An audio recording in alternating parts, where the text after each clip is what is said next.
Hello, hello, my beautiful friends. It's Izabela Lundberg here, the World Messenger, and I'm super excited to bring another exceptional guest to our LinkedIn Live that are also on the Facebook and YouTube.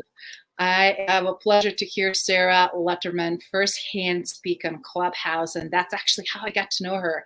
I just heard her voice. I didn't know anything about her background, about her title, and I recognize how super awesome, exceptional she is. She's a venture startup founder. She's experienced growth and leadership problem solver. She is a master to finding opportunities in opposition. And one of the things why I really want her having today, given what we're experiencing right now in the United States, especially, she's international conflict resolution subject matter expert. Sara, welcome. Thank you, Izabela. Thank you for having me in that lovely introduction. I really appreciate it.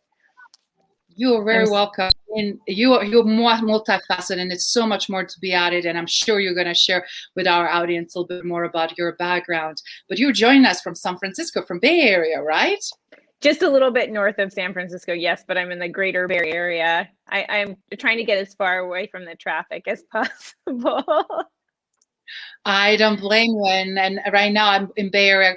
Presently, traffic is not as much of the problem as it used to be a year and a half ago, right? Yeah, for sure, for sure. And you guys had a fair share of a lot of things changing, and a lot of crises actually just in the Bay Area, with the fires, with COVID, with so many things, and where you guys been tested in the last year and a half. Wouldn't you say so?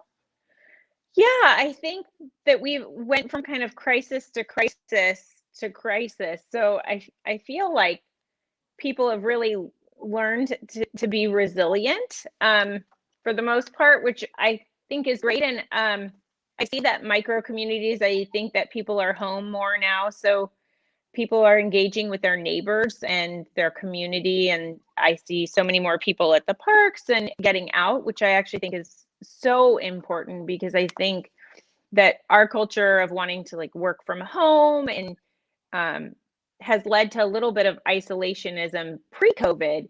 So I think that people need to engage with others, and being out and about and engaging just at a social level is so important. And I think now people are making a point to do that more, which I think is amazing, because I think that when we get isolated, you know, we curated and filtered our lives out so much, we've taken ourselves away from having to deal with everyday issues and things that we have to just make life work better for us. So I think it's great that people are out and just re-engaging. And I think that's odd to say in COVID, because people feel really isolated, but I see at a micro level, people are connecting deeper and further. And you see that a lot on Clubhouse too. I think that the ability to connect with people all over the country and the world and just talk about specific issues and really engage and have meaningful conversation is just been a huge blessing out of this adversity that we've been facing. Yes, that is so true. And I'm glad that you've seen some things that are going in that direction, specifically as we're experiencing a lot of painful, negative, toxic types of behavior, because some people are on the end of the ropes, right? And they don't have necessarily the right skill and right tools and understanding how they come across, or when to ask for help, or what is really going on with them. Not just elevated agitation or frustration, but really anger and bullying and all kinds of behaviors that we don't typically see with adults, and definitely what we consider mature adults in their 40s and 50s, right?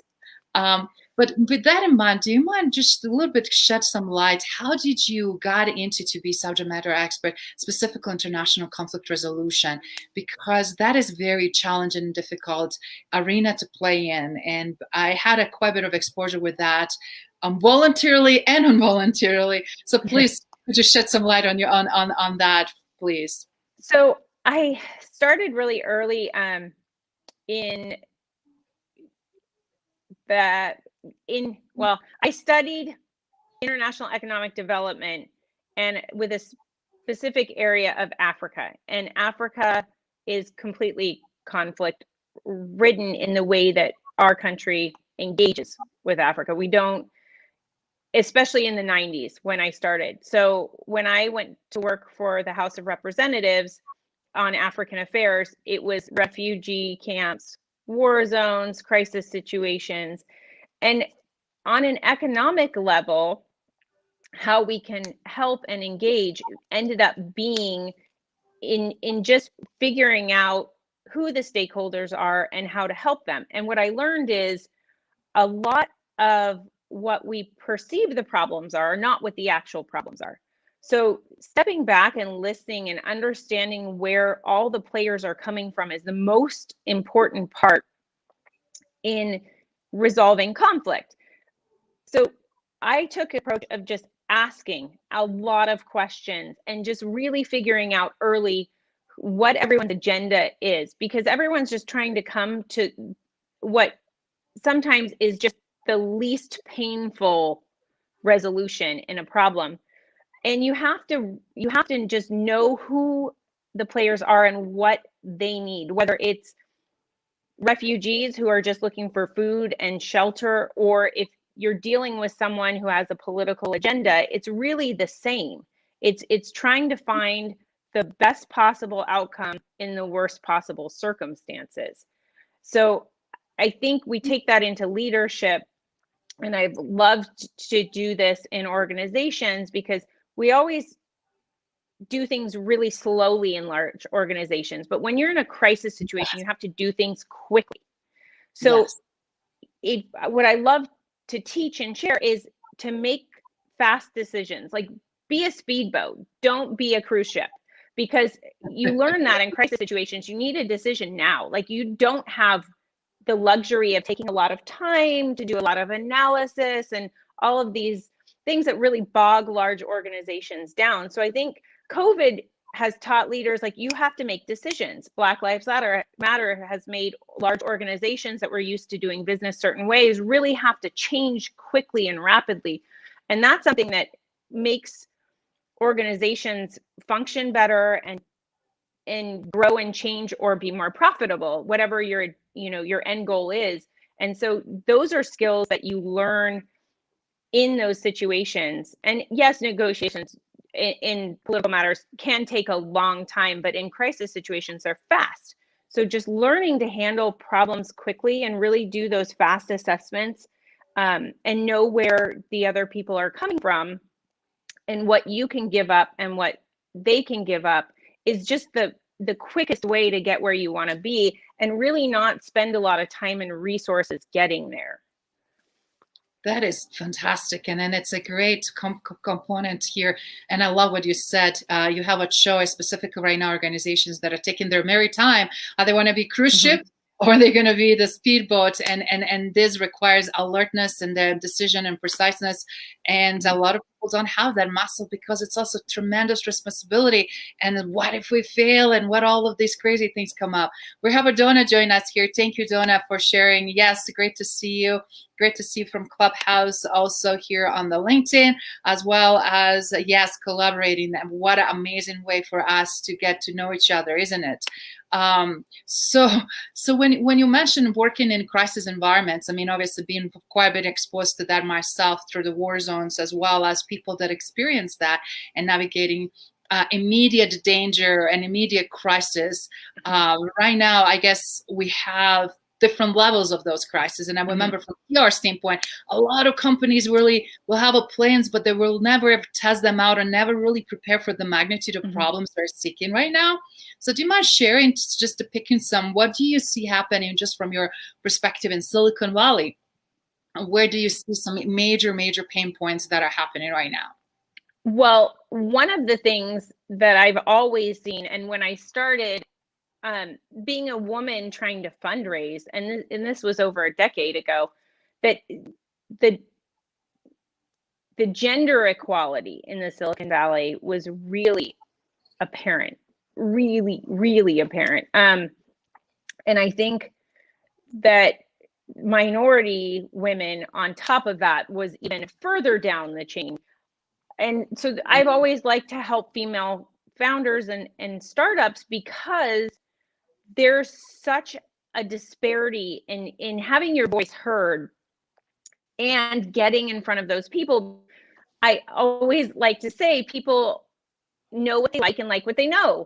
So if Yeah. you're a middle-aged white man who went to an Ivy League institution, you're going to gravitate towards white men from, Ivy League institutions. And that's just the way the world has worked. But I think that last year really changed things. And I don't want to say it's become a legal issue, but I think that the threat of legal action has propelled this into really forcing venture capitalists into diversifying, because they talk a lot about diversity, but they never practice it. It's just lip Yes. service, and you see it Yes. over and over and over again. Yes. I think even a lot of female founders, like, they say they want to help and they want to broaden the spectrum, and we advocate for that, but in terms of percentages, they're so far below, the hierarchy of who gets funding, that it needs to be looked at, because women are better. I mean, it's proven we're better at business. We, stick with our ventures. We're better leaders in a lot of ways. So to say that we're unqualified for the funding is absolutely not true. And Yeah, you see that. I'm glad you mentioned that, and I'm glad that you've seen some shift and change, because a lot of times, even things that will be like what is publicly broadcast versus what's really happening behind a closed door, and where the funds are going and who is actually selected. Of course, the autonomy of the doing business, you can choose who you're doing business with, what makes sense, but also I know that a lot of people don't like when they have to, quote unquote, in their mind, artificially try to make something happen. But if you don't have the mindset and leadership and cultural setup that really does actually value and drive from the value, not from the because I have to, and also see the bigger picture, we're seeing so many companies succeeding as a result, and actually being disruptors during this current time, right? Yeah, it's amazing. And I feel like it comes not only from an institutional level, but an academic. I think that the shift in the access now to universities, with everything being remote, is Yes. going to really change and equalize the playing field for a lot of people who didn't have the access to those institutions, who didn't have access to universities. This shift is going to change a lot of things, I think, for access. Now, the one thing that has to change is the leadership needs to recognize that they need to give the opportunity. And that's going to take internal change in organizations that I hope is going to happen quickly. I think last year, and a lot of the events have shifted the way that people will do those things. And I think it'll shift the way that they do funding in the Valley, hopefully. But it'll just take some time to see. And I've heard a few people give it lip service on Clubhouse in some of the startup rooms. But there was a venture capitalist in there, and he said, "Oh, I want to fund 3 women-led startups this year." And I said, "Great. How many have you funded in the past?" And he said, "0." And I said, "How many ventures do you have?" He said, "Over 100." So I'm like, Wow. okay, well, put your money Wow. where your mouth is, and show us that change. So not to go too much on a tangent, but you're seeing that they're giving it lip service, but they haven't yet backed it up. And there Implemented. are a lot of venture capitalists that do spend a lot of time talking to women and promoting women. I'm not saying that it doesn't happen, but I think that it is going to happen more. And I think that the demanding of the actual evidence that it's happening is going to change. People are going to say, okay, show us your books, like who's on your books, show us your minority founders, show us your women-led ventures. And I think that having some transparency in that will definitely shift how they're doing business. That is so eye-opening. I'm glad you share that, because we obviously have a lot of to have a related to the problem solving, and we have a Camilla here also saying that he feels problem solving and positivity mindset can be developed with other skills and experiences and translated into business and organization management. Mm-hmm. Which is exactly what we're talking about. So thank you so much for sharing that, Camilo. It is spot on. And it is time of transformation, and it's time of being uncomfortably comfortable. Just because we ran business in a way and we were comfortable with our own inner circle and just kind of rinse and repeat, times are now calling not only just to do what we already know and then do on autopilot. Infrastructures, the systems, the landscape, everything is changing. And if we're not catching on, we're having way too many blind spots and too many risks, right? Not to pay attention and not to understand what is going on, and what, as we're seeing it, even smaller startups are able to disrupt large companies. Why we have these acquisitions constantly, because the smaller companies were able to navigate, as you said, on the fast speedboat and deliver something that a larger population can benefit from. And I think I love that you're part of in that culture, and I'm so glad you understand it very well, specifically as we're uncovering more crises with it. So do you mind sharing how this translates in your world right now, and then we can expand on the global scale that facing these adversities that we're having internally within organizations, and then with board of directors, with the team members, and then externally with the clients and then potential clients? That's a big question. Where I'd like to start, I think, is with the leadership, because I think that it sets the tone for the organization. And I think having diverse leadership is always important. Now, I think it's on the forefront. I mean, it's being talked about so much, but having diversity in your leadership, not just in gender or socioeconomic backgrounds, but just diversity, so that when there is a problem, and I say this because we all have personal lives.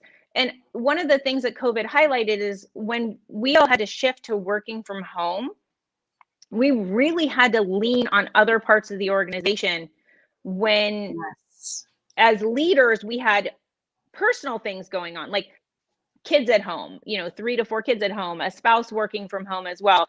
All of these things that then really made it hard initially to do your work. You really had to lean on other people in the organization. If everyone in the organization is in the same position that you are, or the same place that you are in your life, then you're not going to be able to pick up slack for each other. And you're also not going to be able to problem solve properly, because if you all have the same set of experiences, nobody can think outside of that box. I'm not saying any box, but you're all in the same box. So then your view is really limited. And also, problem solving is a creativity thing that comes from all of your previous experiences. So if everyone has the same experiences, there's nowhere to pull from. You're pulling from the outside, and then you're bringing new people into the organization, and that's disruptive too. But just in general, as a leader, you have to pay that forward early, because when there's crisis in leadership or personal crisis, and you haven't paid that social currency forward, there's nowhere to pull from. So when you have an organization where leaders are just leaders and they don't pour into the lower levels of the organization properly, there's nowhere to pull from. And then there's just a disconnect, and it looks like you're not leading. And remaining positive is so important, because when you're not positive, people know it. And the way I like to say that you can stay positive even when you're in the middle of going through something, either organizationally or personally, is to lean on other people. And so if you haven't invested the time to have those relationships to be able to pull back when you need to, then you're stuck, because you're then leading a company from a negative place. And even if you're in a negative place, when you've built a positive work environment, like, you can come to work and that can be your refuge. And I'm not saying in a bad way where you just kind of check out, but you can say, like, oh, look, like, this is a great team. And while I'm here, I can be present and I can be focused and I can remain positive because things are going well here, because I've set this organization up to run essentially without me if need be. That is excellent point. And one of the things that strikes me out, and you're so spot on, a lot of times what I'm seeing, why then a lot of consulting companies come and play, because to save the day, right? And a lot of times we don't build that infrastructure of the talent and talent pool, or give them chance or trust that they can really do why they're there. How many all-star hires are part of organizations that they really never felt like they played the game that they signed up for? And how many of them chose to leave? And how many, as a result, organizations spend thousands and hundreds and millions of dollars to bring external support to fix something when it's crisis, but then they never really go and allow themselves to really assess and look at the root cause of that. It's like, isn't it better to know why we're here in the first place, and now what can we do to prevent in the future, and be smarter about it? And I see on so many levels frustration and fragmentation, and that really just adds more to crisis instead of to prevent a crisis. Yeah, and sometimes it does take someone from outside to look in and just evaluate or be the person that people who aren't heard feel heard by. Yes. Because a lot of times the people at the bottom always recognize the problems at the top, is what I like to say. Yes, that's so true. Very if you're true. not communicating up the chain and people don't feel valued and heard, then you're never going to know how things could get better or more efficient, or you could save money, because people just don't share those things because they don't feel like there's a value in sharing. So then you have an employee who really isn't contributing to their full potential either. So if you can build, and this is the tricky part, and I hear this a lot. Well, they're getting paid. Everybody has a job to do. We just need to do our jobs. That's great for right now.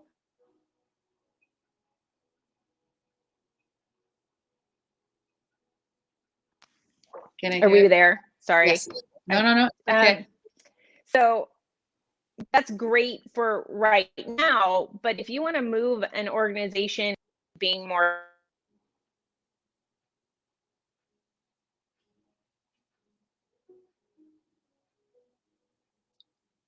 Sarah, we're having lost a little bit of voice there for a second, volume. So while you're just checking on that, I just wanted to also address Camilla's point here that he was going to mention the identification of the why and purpose, and he believes in it, how important it is to have that done and understand what is organization, why, and purpose. And great point, Camilla, specific after crisis or during the crisis, is the why still the same? Is the purpose still the same? And our organization adjusting with that, right? So please go ahead, Sarah.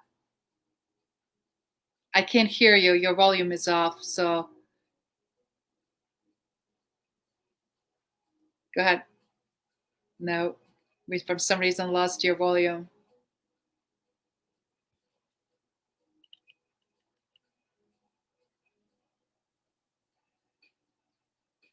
And as we're waiting for Sarah to get back with her volume, I just wanted to also point out we're having situations, guys, where organizations, doesn't matter how small or large, Sarah is sharing from standpoint of from startups, right? The disruptors in Silicon Valley, where she really has a great pulse of what is going on, all the way to large organizations for like Fortune 500 and government or initiatives around the globe, where she really built her muscles in crisis intervention and worked in a true crisis intervention in the war zones with the refugees, with the immigrants, with the different populations from Africa, for example, all the way again in Silicon Valley and playing in the field now with the US companies. That both of us are seeing a lot of huge shift and change. And then how do we seek an opportunity in a position, and how do we thrive and grow as a leaders and navigate this tremendous shift and change that it's being not necessarily prepared for, right? Sarah, are you back with us? I cannot hear you again. Sorry. I don't know what happened. Your mic is on here, but I don't know what happened that we lost to the volume. So.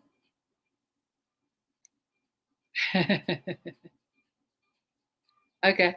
No. You can. Do you mind checking out on your iPhone to increase the volume, or I don't know. Okay, no problem. I don't know what happened, but sometimes technology doesn't play the way we want it. We had a chance to hear. Okay, we'll wait. No, no. If you need to turn off, what I'm going to do is remove you, and then you can figure it out, and then come back, Sarah, so you can hear me. So while we're waiting for Sarah to fix it, she's not on the screen right now, so she can figure it out what is going on and test it out and speak back, so we can continue. But I wanted to really, for everybody just listening and watching, why we wanted to talk about how to face adversity and remain positive. We're seeing a lot of interesting things through different lenses. On the Clubhouse, for example, we're seeing people dealing with physical, mental, emotional, social, spiritual, financial adversity. We're dealing with the adversity around many different elements, right? How do we handle stuff? How do we deal with magnitude when sometimes we're affected with all of them? So yes, thank you, Shikana. We'll see if she will get back from Sarah, and she can rejoin us hopefully very soon. It would be great to hear a couple of points that she obviously has her expertise in. But I'm going to text her right now that she can rejoin back. And as we're waiting, I wanted to just give you guys quick laid out the land, what we're seeing here. Specifically, we use a little bit of Clubhouse, where it's a lot of entrepreneurs and a lot of business owners around the world. And what is happening is we're seeing very interesting dynamics. People are really losing their cool, not be able to self-regulate, self-manage. They're not really clear how they come across, and it's very clear and obvious that they're having a hard time of facing the adversity and to remain the positive. And one of the things is, again, taking ownership of our own behavior, and we can go into more in those details. But I wanted to make sure that I'm hearing here from Camilo. Organization need to check the relevance of their why and purpose. Yes, they do. And that shifts as depending on what it is, as well, the priorities, right? Because we might have a purpose to serve global population, but right now, due to pandemic, our products or services may not be as needed or in high demand, depending what industry we're in. We're talking to someone who is, let's say, working for a printing company. Not much printing these days, and not much sales going on and satisfying the needs of the corporations, because people are working from home. They're not necessarily sending all these handouts and not dealing with a lot of stuff that they used to. So you have to also understand, how do you pivot? How do you deal with your sales teams that are, or just organizations in general that are not having the product or services that are in high demand? And how do you survive? How you go through that? And how do you recheck and check alignment? You're spot on, Camilla. You're on the fire. One of the questions that we're also seeing here is, how we are actually engaging back with a team, right? Because at the end of the day, we're individual contributors and team contributors. And what do we do to make that happen? So the beauty is we have chance now to hear from Sara back.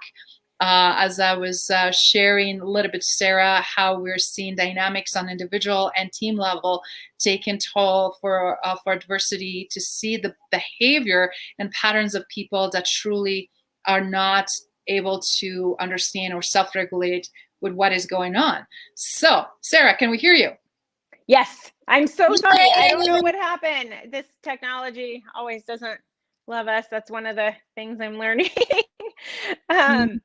No worries. I'm glad you're back, because I really want to make sure the audience is hearing from you for the remainder of our session here about how do you see adversity being faced in these from crisis to these regular day-to-day operation methods and ways, and how do we can practice to remain positive, because I was mentioning how we're seeing evidence of different types of adversity, from physical, mental, emotional, social, spiritual, financial. And when people are dealing with just one, it's too much, right? Little one, when they have a magnitude and all of them happening at the same time. So please take a stage. Well, I think what happens in any situation is when people feel backed into a corner, they really lash out. And I think we are seeing that a lot. I hear it more and more, but it used to not be a common thing to say, but hurt people hurt people. So if you're coming from a place where you have a lot of internal turmoil, and you have a lot of frustration, and someone hits one of your triggers, we're so isolated and we're so used to curating our environment now. Like we disengage with people that we don't want to have any kind of, I don't even like the word conflict, but that we just that don't see things our way. So we're like, oh, well, I don't have to deal with this person anymore. I'm just going to, unfriend them or unfollow them or, cut them out of my life. Well, this doesn't work in an organization. But we see it, especially now on Clubhouse. There's so much fighting. There's so much just hostility that people are dumping on each other because they feel backed into a corner, or they feel like it's the frog in the boiling water. It's at the point where the lid's off the pot now and you're on full boil. So the healthy organizations have done a lot to make people feel included over time, and also have the right protocols in place that they're able to mitigate a lot of this. I'm not saying that it's not happening, because I think everybody is feeling this pressure. But Yes. there's organizations that are doing it better. Yes. The one thing that I like to do, and I think that this is important for everyone at every level, is spend 5 minutes a day working on yourself. And that's really hard, because you're bringing yourself to the table. That's your contribution, because really, essentially, you can teach anybody to do any job, right? I mean, there's very few of us that are not replaceable. We're not replaceable. I mean, it's easy to find people to do jobs, but you want someone who's going to contribute and add value to your team. So you have to be in a place where you can do that emotionally, mentally. And being a leader, I think, if you haven't done the work on yourself, and if you can't be honest about your shortcomings, then you're going to have trouble. And I think that if everyone just spent 5 minutes a day just reflecting on what didn't go right and what did go right and what I can do better, I think that organizations would function better, especially at the top. So that's number one. And I think that's so important just for general mental health, with everyone being at home, is just taking a few minutes to reflect in your day. And, I like to take a brain, I call it a brain break. And that's just like on a very, very personal level. But on an organizational level, you have to give space for your team to debrief on a Yes. regular basis, because now that everyone's working from home, there is so much disconnect about what teams are actually doing. And everyone's stuck on these, Zoom calls, and where we could pop into a meeting and have a quick conversation in the hallway on our way out. You can't do that anymore. So people pop into a call and then kind of go off and do their work. And it's really hard to have the time and the space to do a lot of follow-up. So I feel like companies are just functioning right now kind of in crisis mode, where they're not addressing upcoming issues. They're not taking the time to look at, what the future necessarily is going to look like for business. Most of the employees are just head down doing work, and they're all isolated. So there's not a lot of communication. There's not a lot of creativity. And this is not true of all organizations. Organizations that are functioning well are doing these things. But organizations that aren't functioning well right now are just working.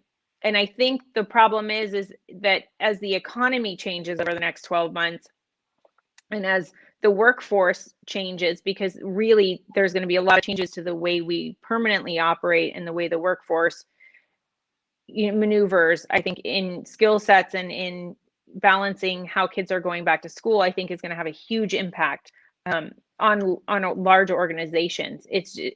There's no way around it. The economy is definitely going to have to change. So I think that if you're not preparing for that now, then you won't be prepared when it comes. I think it's going to cause a huge amount of grief and pain and fluctuations for large organizations.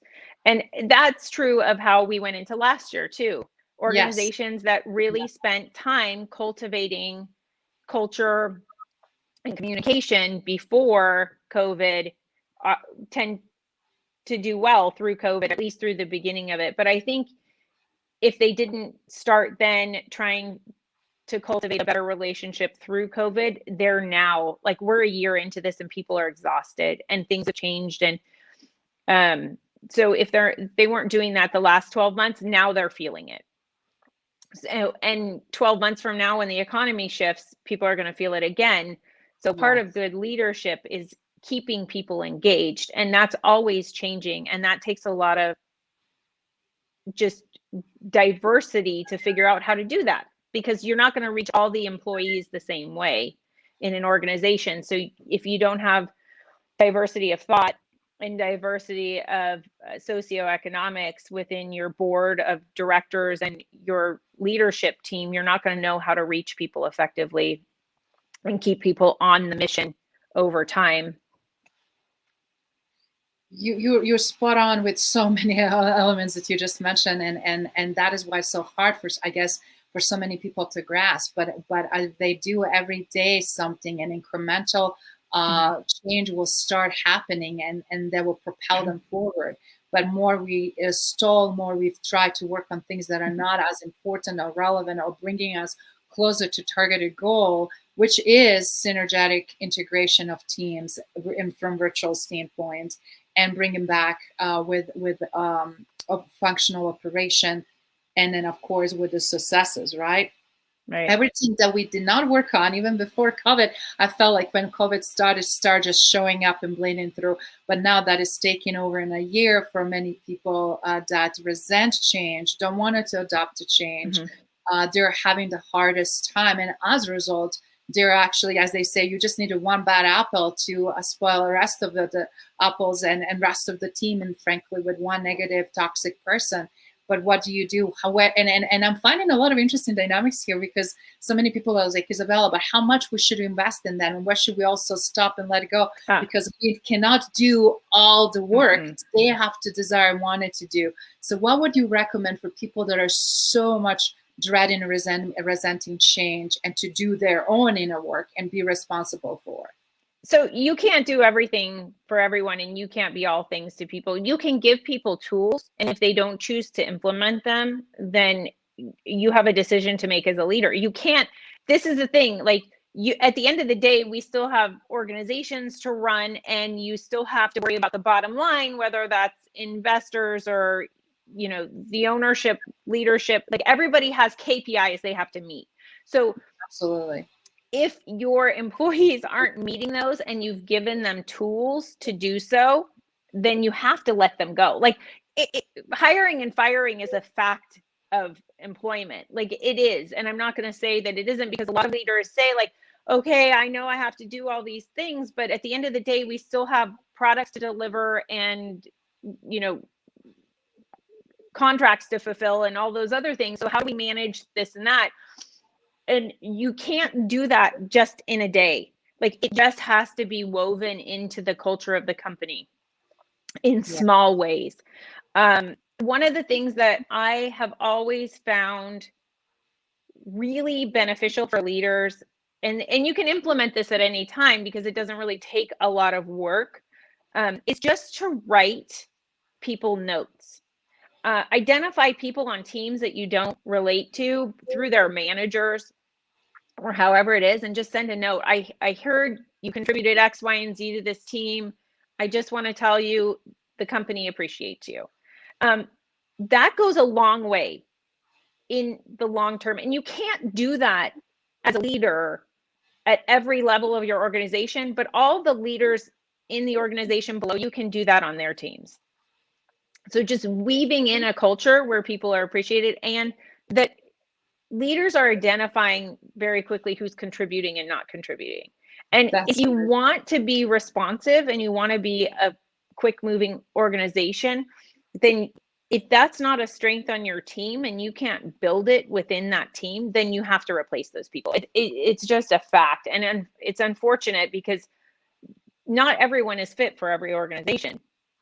Otherwise, everyone would have employees that literally stay there for 40 years. So that would be awesome, but we can't all do that. So if you know, knowing when to replace people is so critical. And we heard we were on a leadership panel and the woman said, but I'm so empathetic and I don't like firing. Well, if you're a manager, part of your job is letting people go. Now you can do that gracefully and you can help them along the way. But ultimately, if someone doesn't want to be helped, you have to let them go. So And and it's goes just both a ways. fact of employment, unfortunately. Yes, that's excellent point. But it goes both ways, Sarah, right? It's not just employees, but also for leadership team. If you're not able to function Yeah. and be a contributing leader and walk the talk and do things during the crisis, if that's not your strongest suit, but you are just prolonging the pain, it's opportunity also not only to adjust, but also if when and needed to replace that leader. Because right now we're seeing so many things that we're not want to focus on the blame and what is not being done, but Right.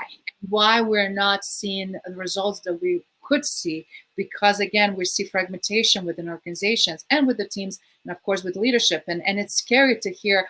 I had a conversation multiple times to speak up of physicians in ER, matter of fact, in large 2 different hospitals and in different parts of the country. And they even said we as a doctors are not aligned, let alone administrative group and their expectations. And then we're talking about a hospital, we're talking about emergency, we're talking about a crisis 24/7, right? So if you don't have alignment there, and you having frictions and you're adding more to it, as they say, fire to the existing fire, it's going to burn out, and it's going to burn, and it's going to burn a lot of people with that. And as a result, no way we can perform well, no way we can deliver services well, and clients will not see what we promise, what we can and what we want to deliver on.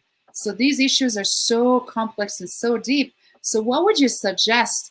What will be good reflection on everything that we're seeing, again, from individual contributor to team to the leader, and just a couple of bullet points based on your, again, experiences in crisis intervention when true crisis is happening, so that crisis can not explode and blow up again, but to be actually maintained.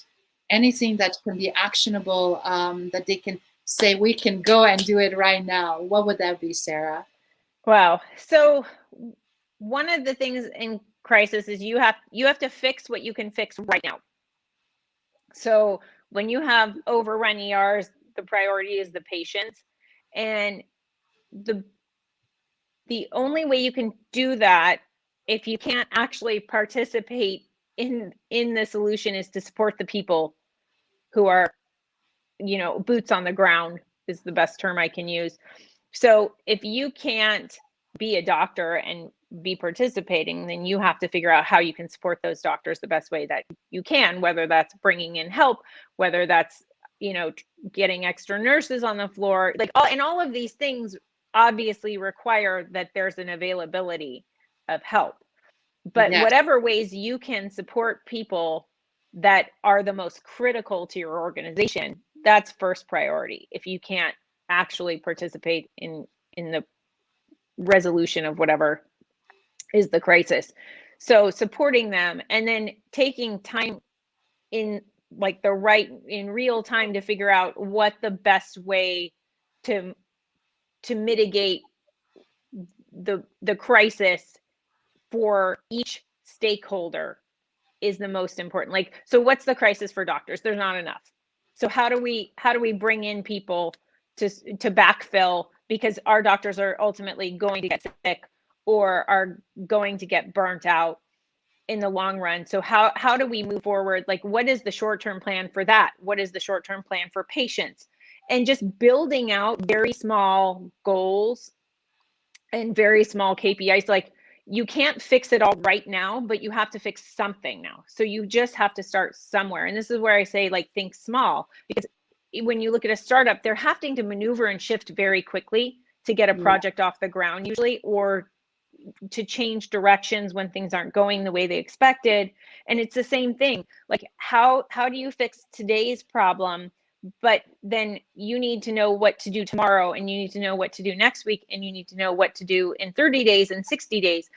And in a crisis situation, you can't get stuck in just looking at today.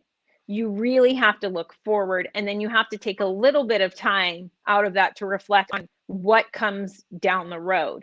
because ultimately these little changes have a big impact in the long run. So knowing where these changes or being cognizant of what the long-term effect of these changes are is really important, because I mean, just with doctors, like, are they going to leave the hospital and go into private practice as soon as it's over because they're done and they don't want to be involved? So what do you do long term to incentivize them to stay? Those are important questions that every type of organization is going to have to ask themselves. Is, you know, what am I doing now that's going to affect people long term? And that's so important. Um, and that takes a lot of knowing and acknowledging your weaknesses as a leader and as an organization. Because if people see the organization as being weak and unresponsive, and they're gonna look for an exit. Yes, that is so true. And your That's clients and customers will too. absolutely. That is so true. And right now, with everything that is really available and it's social and interactive, and Mm-hmm. people are very opinionated and very open to share experiences, and so it's very important also to listen, right, from what customers are saying and where things are coming from, what's their experience. And given that we're not dealing with a normal time and environment, we still have so much that we can have control over and show that we truly genuinely care. But everything, as you said, starts with leadership and starts with us as individual contributors. So that is huge. And one thing you said earlier, that a lot of them should be working, but not everybody is necessarily working on themselves. So that Yeah. is the sad part of it. And with tools that are available right now, with so much free knowledge and Mm-hmm. content, right?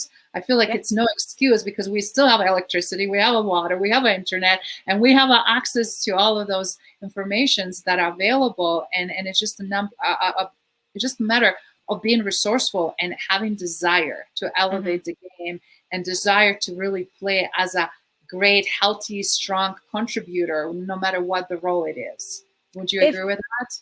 I do agree with that. And I also think that you just have to be open to learning and growing, because things are rapidly changing and you can't have all the answers. And anyone who says they have the answers are is going to probably be wrong in 6 months, even if they have the answer for today.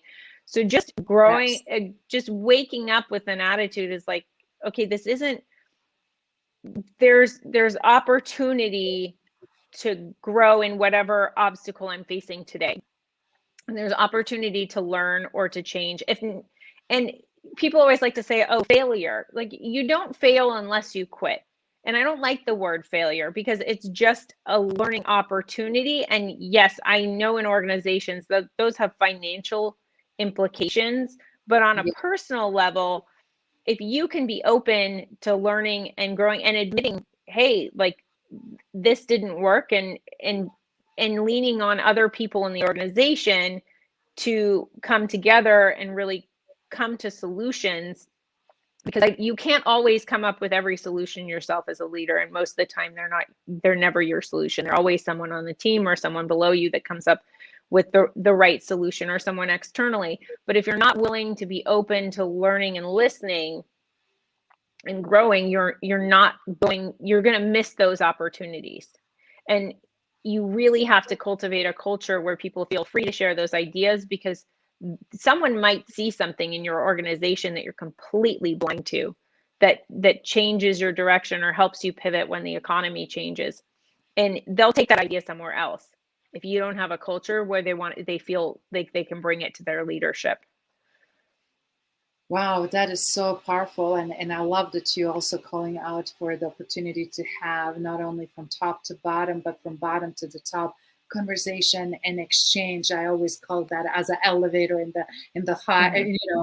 in skyscraper, that goes all the time from penthouse all the way down to the basement, because that's where exchange of information and everything that it's going to solve and help business thrive, not just to survive.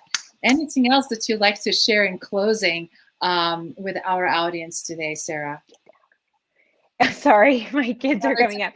um I would just like to say, I think that people are in a position now to really redefine their organizations. And I think that there's a climate now that is really open to that, where in the past, people were really stuck in the ways that they were stuck in. I think with all of the things that have happened over the last year, there is flexibility and opportunity to try new things and to Yes. really change the way that we do business and that the way that we lead and run organizations. And I hope that leaders take advantage of that and really, really broaden the way that they operate. And I think that bringing in a diversity of people to advise and to look at the systems and operations and the KPIs that we have over, the next 12 months or 24 months, or where we want our organizations to be in 5 years. I hope they take the time to do that in a different way, because you have a unique opportunity right now where there's no set of fixed rules. I mean, even banks are having to do things different, and they are the most staunch traditional organizations, and they're having to rethink the way they do business. So there's a culture right now of change, and I hope that everyone hops on the bandwagon and really just makes even little changes that will hopefully keep them on the upward trajectory as things change over time, and not really box them in to sticking with what they know and how they do things now.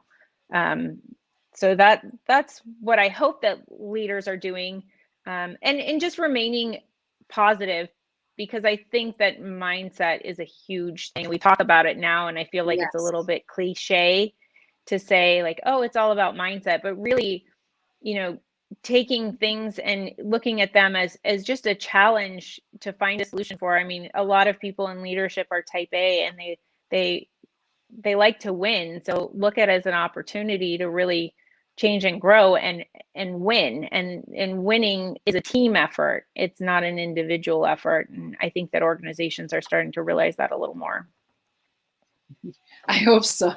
That is great. I love what you said, and then such a great close for the today conversation. Again, we had a chance to depict and deep dive on how we face adversity, how we remain positive, how is that impacting broader audience and people. Thank you for sharing from the crisis perspective and real crisis situations, all the way to obviously preventative aspects of it, how we can actually cue in and pay attention and really know our own organization, ourselves also, and how we show up, how we contribute, and how we make a difference. Also wanted to thank you, all the audience that is being interactive with us here through questions and comments, from Jahar to Sue to Camilo to Shakana, and many others that spent a little bit of time today during this live. And Sara, I wish you all the best in Silicon Valley, an environment that you were in, and I cannot wait again to have a follow-up conversation with you. And thank you for your amazing contribution at leadership roundtables at Clubhouse. Yeah. You've been quite active with us, and it's so great to hear your voice and great contribution that is always on point. So thank you so much. Thank you for having me, and sorry for our technical difficulties. Life happens, don't apologize. That is what's all about. And again, everybody that is beating down their employees for their perfection, it's pointless. You do everything the best you can, and things that happen that out of your control, we'll fix it. We figure it out. We're actually navigating quite well, and that's really what's all about, guys. We need to demonstrate what we're allowing, what we're tolerating. We cannot demand and expect from people to be responsible for things that they don't have a control over it, and scold them for it and reprimand them for it, right? So it's just a natural way of going with the flow and doing the best we can, and we did great things. So thank you, Sara. Thank you. Have a great day. You too. Bye-bye. Bye.